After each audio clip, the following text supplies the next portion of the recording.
Afghanistan and Iraq, and they want to hear from Dr. Ahmed, so we're all going to go. We're going to talk to them, do some interviews, and hear what they have to say.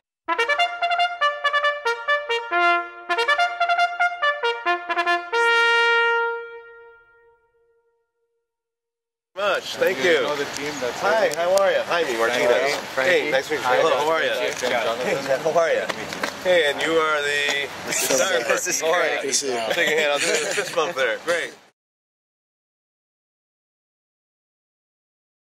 I found, journey into Islam being, really important for where I want them to try to think through some of these, complex issues that they experienced as young officers in repeated deployments, and they're probably still questioning themselves on what ended up happening. So some of them may have had more cultural training. Some of them may have had, a series of events like this with specialists and experts to try to understand the area that they're going to. The regiment is called the Old Guard? The Old Guard, yes. The Old Guard. 3rd Infantry Regiment. And it goes back to what time? When was it created? 1777. So it is really... Right, and Washington said that he wanted to form an Old Guard of the best soldiers, and they had to be tall.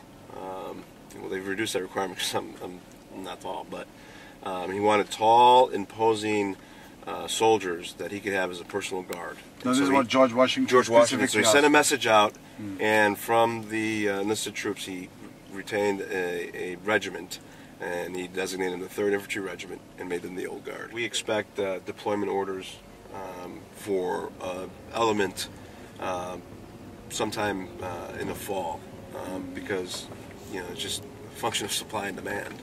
So there's a chance you guys are going out in the fall? Absolutely. As part of this surge?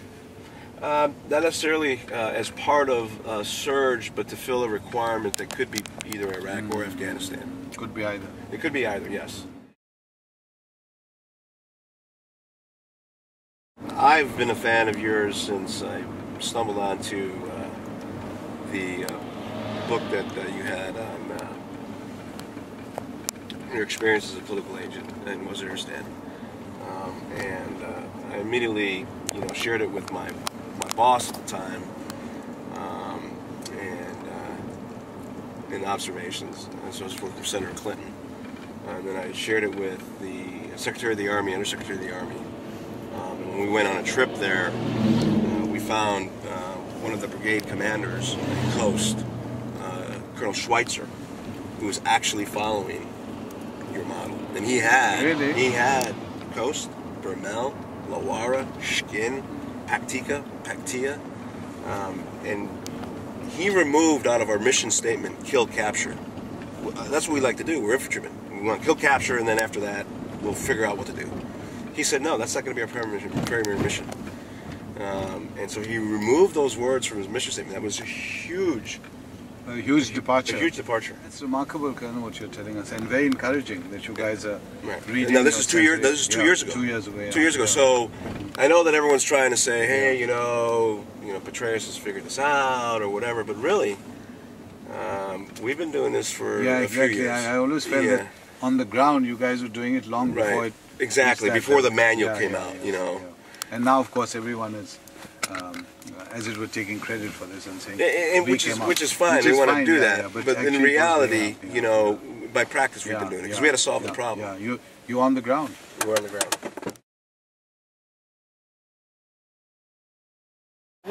In February, as Lincoln was waiting to take the train here to D.C., and as there was a secessionist movement that was growing, he serendipitously made an offer to lead to command the Union forces, and he resigned. And this is the house that he went ahead and made a decision. Shortly thereafter, once hostilities started in April of '65, the Union forces seized this residence. And then as an affront to Lee and President Davis of the Confederacy, they decided to start burying American soldiers on that property. Oh, so this was a kind of in-your-face gesture. Exactly. And then they ended up passing legislation and funding and creating a national cemetery system. and they decided to just keep Arlington as a national cemetery. So this is how Arlington Cemetery began? Exactly, yes sir. So what I'd like to do is just standard introductions, and then I'll go ahead and just kind of, scene set, I'll give you a description of who we are and what we're doing, and then I'll offer it up to you to provide remarks and then a Q&A. Perfect.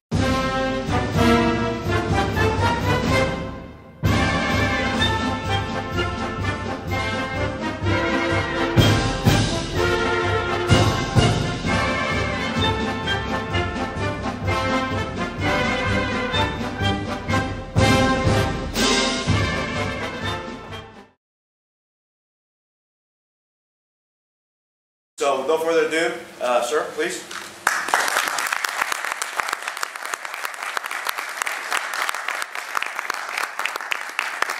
Thank you very much, Colonel.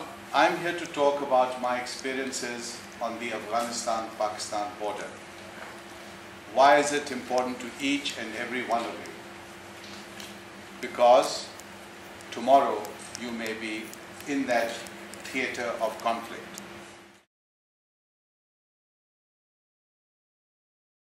So in a way, he's not only elected, he's traditionally also recognized as an elder. So the aid goes through him. Now, if there's any complaint, they would automatically pin him down right now. So, you know, there's very little scope of his being any hanky-panky deal. Maybe some of the people here about the quality of the aid that's being provided through the Division of Refugees. دا زمونږ مشر راغلی دی اقوام متحده مشر تاسو ته پته ده دا زمونږ ډېر امداد کوي تاسو د پای I do want to provide you the certificate of appreciation, and basically we're very honored to have you amongst us here, sharing not only your experiences but your wisdom. In some form or manner, one of these individuals here at some point in time will find themselves in the situation that you described. And I'm hoping that they fall back on a touchstone, either the Piscataway Code or just something you said where they can go and take an appetite suppressant, calm their American emotions down, and crack that pistachio and drink that tea and figure out how to solve that problem in that village. Someone in this room, that'll happen. We don't know when it'll be, but it will happen. So they appreciate and they will someday, and hopefully they'll save American lives. And so hopefully you find a place for this certificate of appreciation, and thank you very much for everything and for your team. Thank you so much. Thank you.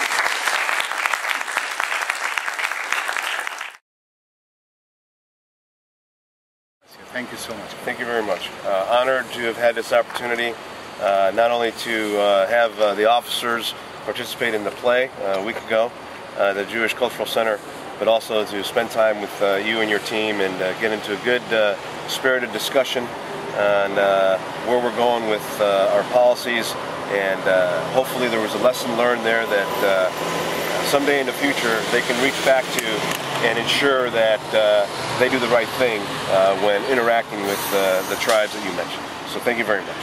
Thank you so much. It's a treat for us, and I think for all of us to be able to help in any way take what we've learned on our journeys, first through Islam and through America, and help in any way, it's an honor to do so. Traveling and interacting with people in both the Muslim world and the United States. So this is what we're trying to do, is to help build bridges and help improve relations between these different cultures. Absolutely. To have people like you who understand and who know so much and who are really trying, really represent us well, and it makes me feel a much safer hand. I would look back at your soldiers and I would notice that they were scribbling notes and that they were really astute, and I think that's an embodiment of your leadership and the strength of your character.